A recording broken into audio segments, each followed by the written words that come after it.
मनोज, श्रीनिवास, द्विवेदी, శ్రీనివాస్. 8 మంది ఎవరైతే లోపల చిక్కుకున్నారో వారి ప్రాణాలు కాపాడడానికి మనకు సర్వశక్తి లభిస్తుంది.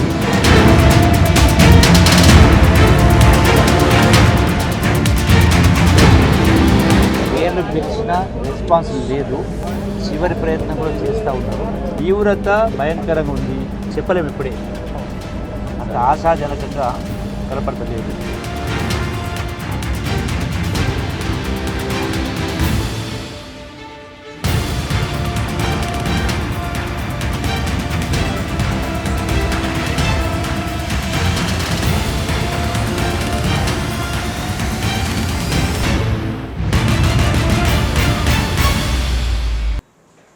Hi viewers, welcome to burning topic with me Ramana.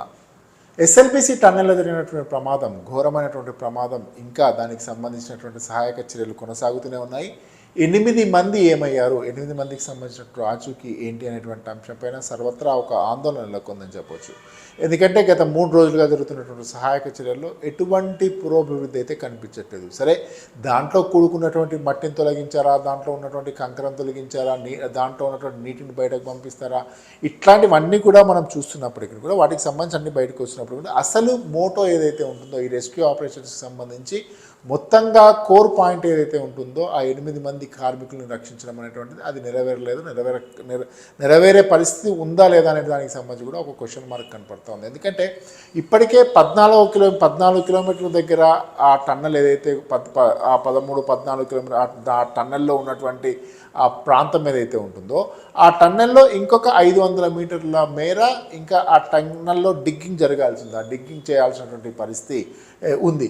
అయితే దాంట్లో పూర్తిగా మట్టి కూరుకుపోవడము, మట్టి పెళ్ళలు అలాగే దాంట్లో కాంక్రీట్కి సంబంధించినటువంటి వాటిని కూరుకుపోవడము, ఎట్ ద సేమ్ టైం అటు నుంచి వాటర్ అంటే మామూలుగా ఒక టన్నెల్ అన్నప్పుడు ఆ టన్నెల్లో కొంచెం లోతులో ఉంటుంది కాబట్టి ఆ గ్రౌండ్ వాటర్ కూడా రావడం అంటూ జరుగుతుంది. ఈ గ్రౌండ్ వాటర్ రాకనే సుమారుగా నిమిషానికి 4000 నుంచి 4500 లీటర్ల నీళ్ళు వస్తున్నాయని చెప్పి అధికారులు ఒక లెక్క అంచనా వేసినటువంటి పరిస్థితి. సో ఆ టన్నెల్లో నీళ్లు అంటే భూగర్భ జలాలకు సంబంధించి టన్నెల్లో భూగర్భ జలాలు రావడము, ఒక నిమిషానికి 4500 నుంచి 4500 లీటర్ల నీళ్లు భూగర్భ జలాలు వస్తున్నాయని చెప్పి అంటారు. అంతేకాకుండా టన్నెల్ యొక్క పై ప్రాంతం నుంచి వచ్చేటువంటి కిందికి వచ్చేటువంటి గ్రావిటీతో వచ్చేటువంటి వాటర్ కూడా ఉంటాయి కాబట్టి ఈ వాటర్ అందరూ కూడా ఇదంతా కూడా అక్యుములేట్ అయ్యి దాదాపుగా నీటి ప్రవాహం కూడా ఎక్కువగానే ఉంది అని చెప్పి అధికారులు చెప్తున్నటువంటి మాట. అయితే 2 మోటార్ల సాయంతో ఒకటి 100 హెచ్పి, ఇంకొకటి 150 హెచ్పి, ఈ 2 మోటార్లని ఆపరేట్ చేసి నిమిషానికి సగటున దాదాపుగా 4500 నుంచి ఏదైతే వాటర్ వస్తుందో అంతకంటే కొంచెం తక్కువ పరిమాణంలో తోడగలుగుతున్నామని చెప్పి అధికారులు చెప్తున్నారు. అయితే దానికి సంబంధించి ఎటువంటి చర్యలు తీసుకుంటారు ఏంటి అనేటువంటి అంశం చూసినప్పటికీ కూడా లోపలికి ఈ రెస్క్యూ ఆపరేషన్స్లో దాదాపుగా 200 నుంచి 250 మంది పార్టిసిపేట్ చేసినటువంటి పరిస్థితి. వీళ్ళందరూ కూడా అక్కడికి వెళ్ళి అటు ఎన్డీఆర్ఎఫ్ వాళ్ళు కానీ, స్టేట్ ఎస్డిఆర్ఎఫ్ వాళ్ళు కానీ, అటు మిలిటరీ వాళ్ళు కానీ అక్కడికి వెళ్ళి ఆ రెస్క్యూ ఆపరేషన్స్ ఫుల్ఫిల్గా చేసేటువంటి పరిస్థితి కూడా లేదు. ఎందుకంటే మొత్తం ఆ టన్నెల్ కనుక చూస్తే ఆ వృత్తాకారంలో ఉంటుంది. అక్కడికి వెళ్ళడానికి పూర్తిస్థాయి అనువైనటువంటి పరిస్థితులు ఉండవు. వెళ్తే కూడా ఒక లోకో ట్రైన్ లాంటిది, ఒక ట్రైన్ పట్టాల మీద వెళ్ళేటువంటి ట్రైన్ ఏదైతే ఉంటుందో దాంట్లో వెళ్ళాల్సినటువంటి పరిస్థితి, అక్కడ ఉన్నటువంటి బుర్జలో సహాయక చర్యలు పూర్తి స్థాయిలో చేయలేనటువంటి పరిస్థితి, ఇవన్నీ కూడా అక్కడ చాలా ప్రతిబంధకంగా మారినటువంటి పరిస్థితి ఉన్నట్టుగా మనకు కనిపిస్తుంది. అయితే నిన్న జూపల్లి కృష్ణారావు ఆ లోపలికి ఆ టన్నెల్ సందర్శన కోసం వెళ్ళి ఆ టన్నెల్లో ఉన్నటువంటి పరిస్థితిని సమీక్షించడం కోసం వెళ్ళినటువంటి సందర్భంలో పాపం అక్కడ ఉన్నటువంటి 8 మంది పేర్లు పెట్టి గట్టిగా చాలా బిగ్గరగా అధికారులందరూ కూడా చాలా బిగ్గరగా పిలిచినటువంటి సందర్భం ఉంది. అంటే వాళ్ళ పేర్లు పెట్టి, ఎందుకంటే జనరల్గా ఎవరైనా ఒక అలికిడి వచ్చేటువంటి విధంగా ఒకవేళ ఆ లోపల ఉన్నా కానీ లేదంటే కొంచెం స్పృహ తప్పి పడిపోయినా కానీ అటువంటి సిచ్యువేషన్లో ఏదైనా వాళ్ళకి సిగ్నల్ ఇవ్వడం కానీ లేదంటే మాట్లాడడం కానీ అరవడం కానీ ఏదైనా ప్రతిస్పందన వస్తుందేమో అనేటువంటి ఒక ఆశతో ఆ కార్యక్రమానికి పూనుకున్నారని చెప్పొచ్చు. అయితే బయటకు వచ్చిన తర్వాత మంత్రి కూడా చెప్పారని చెప్పి ఎటువంటి మనకి రెస్పాన్స్ రాలేదు లోపల నుంచి అనేటువంటిది. ఇటువంటి పరిస్థితుల్లో పాపం ఆ 8 మందికి సంబంధించినటువంటి ప్రాణాలు ఏ రకంగా ఉన్నాయి, ప్రాణాల పరిస్థితి ఏంటి అనేటువంటిది కూడా సర్వత్రా ఒక ఉత్కంఠనలోకి ఉందని చెప్పొచ్చు. ఒక రకమైనటువంటి ఆందోళనకరమైనటువంటి పరిస్థితి ఉంది అని చెప్పొచ్చు. దాదాపుగా 3 రోజులు పూర్తవుతోంది. మొన్న అంటే సాటర్డే రోజు ఉదయం 8:30 గంటల ప్రాంతంలో కూలినటువంటి ఆ పైకప్పు ఏదైతే ఉంటుందో దాంట్లో చిక్కుకొని పోయారు. అదృష్టవశాత్తు ఆ వెళ్ళినటువంటి కార్మికుల్లో కొంతమంది బయటకు వచ్చారు. ఆ 8 మంది మాత్రమే 8 మంది అక్కడే చిక్కుపోయినటువంటి పరిస్థితి ఉంది. సో దానికి సంబంధించి వాళ్ళకి పూర్తి స్థాయిలో ఎటువంటి అంటే గాలి కూడా సరిగా లేనటువంటి పరిస్థితి. పాపం వాళ్ళకు ఊపిరి ఆడుతుందేమో అని చెప్పి ఆర్టిఫిషియల్గా బయట నుంచి ఆక్సిజన్ పైపు పెట్టినటువంటి పరిస్థితి. వాళ్ళకి ఆహారం లేదు, తాగడానికి నీళ్ళు అంటే అక్కడ ఉన్నటువంటి ప్రవాహంలో ఏం జరుగుతుంది అనేటువంటి ఒక సస్పెన్స్, ఒక రకమైనటువంటి బాధాకరణ ఆందోళనకరమైనటువంటి వాతావరణం అక్కడ ఉందని మనం చెప్పొచ్చు. ఒకవేళ నిజంగా అనుకున్నట్టు అంతా బాగానే జరిగినా మనం చూస్తూ ఉంటాం. జనరల్గా మనం ఒక బకెట్లో ఒక నీటిలో మన చేతినే ఒక 10 నిమిషాలు 15 నిమిషాల పాటు అట్లాగే పెడితే అంతా కూడా మెత్తగా అయిపోయి అది కొంచెం ఇబ్బందికరంగా మారేటువంటి పరిస్థితి ఉంటుంది. అటువంటిది దాదాపుగా 60 గంటలుగా వాళ్ళు నీళ్ళలో ఉన్నారు అంటే వాళ్ళ పరిస్థితి ఏ రకంగా ఉంటుంది, ఎటువంటి పరిస్థితిలో వాళ్ళు ఉన్నారు అనేటువంటిది కూడా ఆందోళన కలిగించేటువంటి అంశంగా మనం చెప్పుకోవచ్చు. ఇక వాళ్ళని రక్షించడం కోసం అని చెప్పి అన్ని శాయశక్తులు అడుగుతున్నారు. కేంద్ర ప్రభుత్వం వైపు నుంచి కానీ రాష్ట్ర ప్రభుత్వం వైపు నుంచి కానీ ఆ టన్నెల్లోకి వెళ్ళేందుకు అవసరమైనటువంటి ఏర్పాట్లు అంటే ఒక స్పెషలైజ్డ్ ఒక టీముని తీసుకొచ్చారని చెప్పి అక్కడ ఉత్తరాఖండ్లో సొరంగం కూలినటువంటి సమయంలో ఆ ర్యాట్ హోల్ మైనర్స్ అని చెప్పి వాళ్ళు వచ్చారు. ఒక 20 మంది బృందం వచ్చారని చెప్పి వాళ్ళు కొంచెం పాకుతూ వెళ్ళి అక్కడ ఉన్నటువంటి అబ్స్టకిల్స్ అందరినీ కూడా క్లియర్ చేసి అక్కడ ఏ టాస్క్ పాయింట్ ఉంటుందో ఆ పాయింట్ ఏదైతే ఉంటుందో ఆ పాయింట్ వరకు వాళ్ళు ఈజీగా వెళ్ళగలిగారని చెప్పి రకరకాలుగా చెప్తున్నప్పటికీ కూడా వాళ్ళ ఆపరేషన్స్ కూడా ఏ మేరకు సఫలీకృతం అవుతాయి ఏంటి అనేటువంటిది ఒక ఆందోళన కలిగించేటువంటి అంశంగా చెప్పవచ్చు. అక్కడ ఉన్నతాధికారులు అందరూ ఉన్నారు. అరవింద్ కుమార్ ఐఏఎస్ అధికారి అరవింద్ కుమార్ నేతృత్వంలో పనిచేస్తూ ఉన్నారు. అట్ ద సేమ్ టైం మంత్రులు ఉత్తమ్ కుమార్ రెడ్డి కానీ Komatireddy Venkatreddy, at the same time Jupally Krishnarao వీళ్ళందరూ కూడా అక్కడికి వెళ్తున్నారు, వస్తున్నారు, పరిస్థితిని ఎప్పటికప్పుడు సమీక్షించేటువంటి ప్రయత్నం చేస్తూ ఉన్నారు. ఇవన్నీ జరుగుతున్నప్పటికీ కూడా కోర్ టాస్క్ ఏదైతే ఉంటుందో ఆ 8 మందిని రక్షించేటువంటి అంశంలో వాళ్ళకు సంబంధించినటువంటి ఆనవాళ్ళు ఏవి కూడా ఇంకా బయటికి రాకపోవడం అనేటువంటిది కొంచెం ఆందోళన కలిగించేటువంటి అంశంగా మనం చెప్పుకోవచ్చు. అయితే టన్నల్లోకి వెళ్ళేందుకు ఇంకొక ఐడియా కూడా ఆలోచించాలని చెప్పి, ఎందుకంటే వెళ్ళాలంటే చాలా వర్టికల్గా వెళ్ళాలి, అట్లా హారిజంటల్గా వెళ్ళాలి లోపలికి వెళ్ళాల్సినటువంటి సమయంలో. కాబట్టి ఆ పైనుంచి వెళ్ళడం కొంచెం ఇబ్బందికరంగా మారుతుంది. కాబట్టి ఎగ్జాక్ట్ ఏ పాయింట్ దగ్గర అయితే ఇంకా మనకు మట్టి కూరుకుపోయింది 500 మీటర్ల ప్రాంతం ఏదైతే ఉంటుందో అక్కడ మట్టి కూరుకుపోయింది అని చెప్పి ఆల్రెడీ మనకు ఒక అంచనాకు వచ్చినటువంటి నేపథ్యంలో పైనుంచి కూడా ఒకవేళ పైనుంచి కూడా ఒక టన్నెల్ లాంటిది, పైనుంచి కూడా ఒక బోర్ లాగా ఒక డిగ్ చేస్తే అక్కడ ఉన్నటువంటి ఆ డ్రిల్ చేస్తే ఏమైనా ఉపయోగంగా ఉంటుందా అనేటువంటి అంశం పైన కూడా అధికారులు ఆలోచిస్తున్నారని చెప్పి తెలుస్తుంది. ఒకవేళ అలా కనుక జరిగితే చేయొచ్చేమో, కాకపోతే అక్కడ ఉన్నటువంటి సాయిల్ పరిస్థితి ఏంటి, జనరల్గా అక్కడ ఆ టన్నెల్ తవ్వడం అనేటువంటిది కూడా చాలా రాకీ సాయిల్ ఉంది, అక్కడ మొత్తంగా ఆ రాళ్లతో కూరుకుపోయింది. అది కాబట్టి దాంట్లో డ్రిల్ చేసినప్పుడు పర్ఫెక్ట్గా ఆ టన్నెల్కి ఎటువంటి ఇబ్బంది లేకుండా ఉంటుంది అనేటువంటి అంచనాతో కొంత ఆ టన్నెల్ను ఏర్పాటు చేసినటువంటి సందర్భంలో అనుకున్నటువంటి పరిస్థితి. ఒకవేళ దాన్ని టాప్ నుంచి చేసినా అటువంటి పరిస్థితి ఎంత మేరకు డిగ్ చేయాల్సి ఉంటుంది, ఒకవేళ చేస్తే ఆ రాకీ సాయిల్ అంత ఈజీగా వస్తుందా లేదా, ఇవన్నీ కూడా అధికారుల ముందు అక్కడ రెస్క్యూ ఆపరేషన్ టీం ముందున్నటువంటి ప్రశ్నలు. కాబట్టి వీటికి సమాధానం ఏ రకంగా జరుగుతోంది, ఆ 8 మందికి సంబంధించినటువంటి ప్రాణాల పరిస్థితి ఏంటి, ప్రాణాలతో ఉన్నారా లేదా అనేటువంటి ఆందోళన మాత్రం సర్వత్రా ఒక ఉత్కంఠ నెలకొందని చెప్పొచ్చు. అటు ముఖ్యమంత్రి సమీక్షిస్తూ ఉన్నారు. నిన్న ప్రధానమంత్రి నరేంద్ర మోడీ కూడా ముఖ్యమంత్రి రేవంత్ రెడ్డితో మాట్లాడారు. At the same time Rahul Gandhi కూడా రేవంత్ రెడ్డితో మాట్లాడారు. ఏదేమైనప్పటికీ కూడా ప్రాణాలను రక్షించేందుకు ప్రయారిటీ ఇవ్వండి అని చెప్తా ఉన్నారు.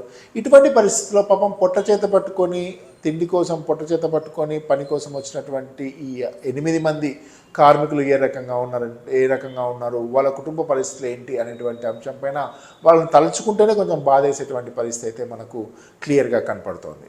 ఇక ఈ టన్నెల్కి సంబంధించి చూసినట్టయితే ఇట్స్ ఓల్డ్ టన్నెల్. ఇది ఆల్మోస్ట్ వైఎస్ రాజశేఖర్ ముఖ్యమంత్రిగా ఉన్నటువంటి సమయంలో జలయజ్ఞంలో భాగంగా అప్పటి ప్రభుత్వం చేపట్టినటువంటి ప్రాజెక్టుల నిర్మాణ ప్రక్రియ ఏదైతే ఉంటుందో దాంట్లో భాగంగా ఈ టన్నెల్ను ప్రపోజ్ చేశారు. టన్నెల్ ద్వారానే ఈజీగా శ్రీశైలం నుంచి నీళ్ళని తీసుకుని కింది ప్రాజెక్టులకు ఇవ్వచ్చు అనేటువంటి ఒక ఉద్దేశంతో దాన్ని అప్పట్లో ప్రపోజ్ చేశారు. ఆ ప్రపోజ్ చేసినటువంటి సమయంలో దాని వ్యయం అంతకంతకు పెరుగుతుందని అని చెప్పొచ్చు. ఆ తర్వాత వచ్చినటువంటి ప్రభుత్వాలు అప్పట్లో తొలినాళ్లలో ఆ ప్రాజెక్టు ప్రపోజ్ చేసినటువంటి సమయంలో ప్రాజెక్ట్ పనులు బాగానే జరిగినప్పటికీ కూడా తర్వాత దాన్ని బీఆర్ఎస్ ప్రభుత్వ హయాంలో అది అంతగా ఉపయోగపడదు, దానికి అనవసరంగా వ్యయం తప్పితే వచ్చేది ఏముండదు అనేటువంటి ఒక ఉద్దేశంతో దాన్ని పక్కన పెట్టినటువంటి పరిస్థితి. అయితే కాంగ్రెస్ పార్టీ మళ్ళీ అధికారంలోకి వచ్చిన తర్వాత దానికి కొంచెం ముందడుగు పడింది అని చెప్పవచ్చు. దాని టన్నెల్ని పునర్నిర్మించడం కానీ, ఆ టన్నెల్ను త్వరితగతిన పూర్తి చేయడం వల్ల ఈ కింది ప్రాంతాలకి, ఎస్పెషల్గా ఈ ఉమ్మడి మహబూబ్ నగర్ జిల్లాకి చాలా ఫాస్ట్గా నీళ్ళు ఇవ్వచ్చనేటువంటి ఒక ఉద్దేశంతో ముఖ్యమంత్రి దాన్ని సంకల్పించి ఆ రకంగా దానికి బడ్జెట్ నిధులు కేటాయించి కొత్త సంస్థకు, మరొక సంస్థకి దాని నిధులు కేటాయించి మరో సంస్థకు దాని ప్రాజెక్టు పనులు కట్టబెట్టి దాన్ని స్పీడప్ చేయాలనేటువంటి ఒక ఉద్దేశంతో ముఖ్యమంత్రి ముందుకెళ్ళినట్టుగా కనపడుతుంది. అయితే ఈ ప్రాజెక్టు పనులు పూర్తి అంటే కొంతకాలం వాళ్ళు ప్రాజెక్ట్ పనులు ప్రారంభించి కొంతకాలంగా దాన్ని గ్యాప్ వచ్చింది అని చెప్పి తర్వాత దాన్ని రీస్టార్ట్ చేశారు. కాబట్టి ఆ రీస్టార్ట్ చేసినటువంటి సమయంలో పూర్తి స్థాయిలో అక్కడ పనిచేసేందుకు అనుకూలమైనటువంటి పరిస్థితులు ఉన్నాయా లేదా అనేటువంటిది ఒక క్వశ్చన్ మార్క్. దాన్ని పూర్తి స్థాయిలో దాన్ని ఎగ్జామిన్ చేసిన తర్వాత మాత్రమే వాళ్ళని లోపలికి పంపించాల్సిన అవసరం ఉంది. మరి అటువంటి పరిస్థితిలో ఎందుకు కూలింది అంటే పని స్టార్ట్ చేసినటువంటి 4 రోజుల్లోనే, పని రీస్టార్ట్ చేసినటువంటి 4 రోజుల్లోనే ఈ పైకప్పు కూలడము, ఆ కూలి ఇంత పెద్ద ప్రమాదం జరగడం అనేటువంటిది చాలా ఆందోళన కలిగించేటువంటి అంశంగా చెప్పుకోవచ్చు. గతంలో కొంచెం లోకల్ కంపెనీస్ చేశాయి. ఇప్పుడు ప్రస్తుతం ప్రభుత్వంలో మంత్రులుగా ఉన్నటువంటి వ్యక్తులకు సంబంధించినటువంటి కంపెనీలు పనిచేశాయి ఈ టన్నెల్ నిర్మాణం కోసం అని చెప్పి ఒక విమర్శ కానీ దీనికి సంబంధించి వాదనలు ఉన్నాయి. అయితే ఇప్పుడు తాజాగా ఒక ఇంటర్నేషనల్ కంపెనీతో ఒప్పందం కుదుర్చుకున్నారు. దీని వెనుక కూడా ఆ సదరు మంత్రి కుటుంబం ఉంది అనేటువంటి ఒక ఆరోపణలు కూడా లేకపోలేదు. ఇటువంటి పరిస్థితుల్లో రానున్న రోజుల్లో ఖచ్చితంగా ఒక ప్రమాదం జరిగింది అంటే ఆ ప్రమాదానికి సంబంధించి కారకులైనటువంటి వాళ్ళపైన కేసులు నమోదు చేయడం కానీ, కారకులైనటువంటి వాళ్ళపైన చర్యలు తీసుకోవడం కానీ చేయాలి ఖచ్చితంగా. సో ఇప్పుడున్నటువంటి పరిస్థితిలో ఎవరైతే ఆ కాంట్రాక్టర్ ఉంటాడో, ఆ టన్నెల్ నిర్మాణానికి సంబంధించినటువంటి కాంట్రాక్టర్ ఉంటాడో, ఆ కాంట్రాక్టర్ నిర్లక్ష్యం 8 మంది ప్రాణాలను బలిగొంటుందా అనేటువంటి క్వశ్చన్ మార్క్ కూడా ఉన్నటువంటి పరిస్థితుల్లో ప్రభుత్వం ఎటువంటి చర్యలు తీసుకుంటుంది అనేటువంటిది కూడా ఆలోచించాల్సిన అంశం. ఖచ్చితంగా ప్రభుత్వం చర్యలు తీసుకోవాల్సిన అవసరం కూడా ఉంటుంది. ఎందుకంటే దాంట్లో భాగస్వాములు ఎవరైతే ఉంటారో ఆ భాగస్వామి పైన దాంట్లో కాంట్రాక్టర్ ఎవరైతే ఉంటారో ఆ కాంట్రాక్టర్ పైన చర్యలు తీసుకోవాల్సి ఉంటుంది. కాబట్టి దీనికి ఒక ఇంటర్నేషనల్ కంపెనీ ఉంది, ఆ ఇంటర్నేషనల్ కంపెనీకి సంబంధించి ఫ్రంట్ ఎండ్లో ఒక లోకల్ కంపెనీ ఉంది అని చెప్పి అనుకుంటున్న నేపథ్యంలో ఖచ్చితంగా దీనిపైన ఒక పూర్తి స్థాయిలో విచారణ జరగాల్సిన అవసరం ఉంది. ఈ పూర్తి స్థాయిలో విచారణ జరిగి దీనికి కారకులు ఎవరు అనే దానిపైన కూడా చర్యలు తీసుకోవాల్సిన అవసరం ఉంటుంది. అట్ ద సేమ్ టైం ఇది కొంచెం పొలిటిసైజ్ అవుతుంది. ప్రభుత్వం బీఆర్ఎస్ వైపు నుంచి కానీ బీఆర్ఎస్ వైపు నుంచి ఎక్కువగా విమర్శలు వస్తూ ఉన్నాయి. ఇంత జరుగుతూ ఉన్నా ప్రభుత్వం పట్టించుకోవట్లేదు, దీన్ని ఉదాసీనంగా వ్యవహరిస్తుంది ఇటువంటి వ్యవహారంలో. అండ్ మోరోవర్ ఇవాళ చూసినట్లయితే అటు హరీష్ రావు కానీ కేటీఆర్ కానీ చేసినటువంటి విమర్శలు కనుక మనం పరిశీలించినట్లయితే అక్కడ ఎస్ఎల్బీసీలో ఇంతమంది ప్రాణాలను పణంగా పెట్టి ముఖ్యమంత్రి రేవంత్ రెడ్డి ఎమ్మెల్సీ ఎన్నికల ప్రచారానికి వెళ్ళారు అనేటువంటి విమర్శ మనకు వినిపిస్తూ ఉంది. సరే, ఎమ్మెల్సీ ఎన్నికల ప్రచారానికి వెళ్ళారు అంటే అఫ్కోర్స్ ఆయన పట్టించుకుంటున్నారా లేదా అంటే ఆయన మినిట్ టు మినిట్ రివ్యూ చేస్తున్నారని చెప్తున్నప్పటికీ కూడా sir that is a different aspect, ఇది ఒక డిఫరెంట్ ఆస్పెక్ట్గా చూడాల్సి ఉంటుంది. కాబట్టి విపక్షాలు రాజకీయ పార్టీలు అన్నప్పుడు దీన్ని రాజకీయంగా విమర్శలు చేయడం, దానికి సంబంధించిన ప్రతి విమర్శలు అయితే జరుగుతూనే ఉన్నటువంటి పరిస్థితి అయితే మనం చూస్తున్నాం. ఏదేమైనప్పటికీ కూడా ప్రభుత్వం ఖచ్చితంగా ఇది ప్రభుత్వం పైనే బాధ్యత ఉంటుంది. అటు కేంద్ర ప్రభుత్వం బాధ్యత కానీ రాష్ట్ర ప్రభుత్వం కానీ ఒక జాయింట్ ఎఫర్ట్ కింద పెట్టి వీలైనంత త్వరితగతిన అవసరమైతే ఇంకా ఏదైనా అడ్వాన్స్డ్ టెక్నాలజీ ఉన్నా కానీ దాన్ని అడాప్ట్ చేసుకొని త్వరితగతిన ఆ టన్నెల్లో ఉన్నటువంటి పూడికను బయటికి తీయడం, ఆ పూడికతో బయటికి తీసి ఆ 8 మంది ప్రాణాలను రక్షించాల్సినటువంటి బాధ్యత ప్రభుత్వాలపైన ఉంటుంది. ఖచ్చితంగా ఆ రకంగా ముందుకెళ్లాల్సినటువంటి అవసరం ఉంటుంది. నిన్న ఒక రకంగా చెప్పాలి అంటే జూపల్లి కృష్ణారావు బయటకు వచ్చిన తర్వాత మాట్లాడుతూ ఆ 8 మంది ప్రాణాలకు సంబంధించి కొంచెం ఆందోళన వ్యక్తం చేయడంతో పాటు ఒక అనుమానం కూడా వ్యక్తం చేశారు. ఇటువంటి పరిస్థితుల్లో ఏం జరుగుతుంది అనేటువంటి ఉత్కంఠ సర్వత్రా నెలకొందని చెప్పొచ్చు. ఇది ఇవాళ బర్నింగ్ టాపిక్. మరో అంశంతో రేపు మళ్ళీ కలుద్దాం. Stay tuned. మనోజ్, శ్రీనివాస్, ద్వివేది, శ్రీనివాస్. 8 మంది ఎవరైతే లోపల చిక్కుకున్నారో వారి ప్రాణాలు కాపాడడానికి మేము సర్వశక్తులు చూస్తున్నాం.